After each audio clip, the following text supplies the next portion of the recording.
AB48 news Gujarat હવે નજર કરીએ આજના મુખ્ય સમાચાર પર। બારડોલીમાં અસ્તાન કન્યા વિદ્યાલય સામે આવેલા રેલવે ફાટક નજીક એક પછી એક બે ગૌવંશ ટ્રેનની અડફેટે આવતા મોત થયા હતા। ઘટનાની જાણ થતાં જય શ્રીરામ સેનાના પ્રમુખ કૃણાલ પારેખ સહિતની ટીમે સ્થળ પર પહોંચી બંને મૃત ગૌવંશની અંતિમ વિધિ કરી હતી। બારડોલીના અસ્તાન કન્યા વિદ્યાલય સામે આવેલા રેલવે ફાટક નજીક ગતરોજ બપોરના સમયે એક ગૌવંશ ટ્રેનની અડફેટે આવતા તેનું મોત થયું હતું। ઘટનાની જાણ ગૌરક્ષક અને જય શ્રીરામ સેનાના પ્રમુખ કૃણાલ પારેખને થતાં તેઓ તાત્કાલિક સ્થળ પર પહોંચ્યા હતા અને ગૌવંશની અંતિમ વિધિ કરવામાં આવી હતી।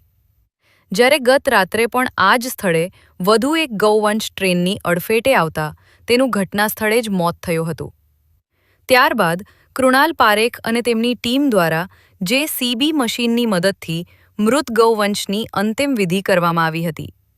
જય શ્રીરામ સેના દ્વારા કરવામાં આવેલી આ કામગીરીને સ્થાનિકો સહિત સૌ કોઈએ બિરદાવી હતી। હર્ષદભાઈ પારેખ, ગૌરક્ષક પ્રમુખ જય શ્રીરામ સેના।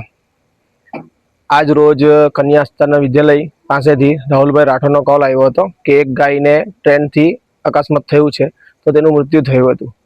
ત્યારબાદ અમે ગાયની દફન વિધિ કરી અને કાયદેસર જે રીતે કરવાનું તે બધી પૂજા કરી અને ત્યારબાદ 2 કલાક પછી બીજો કોલ આવ્યો ને વાત એવી પ્રશાંતભાઈ પટેલે અમને કોલ કરીને જણાવ્યું હતું કે ગૌ એક ટ્રેનમાં આવીને કપાઈ ગઈ છે, તો અમે ત્યારબાદ પાછા દફન વિધિ કરીને ગાયની સેવા કરીએ અને આ રીતે અમે કાયમ કરતા રહીશું।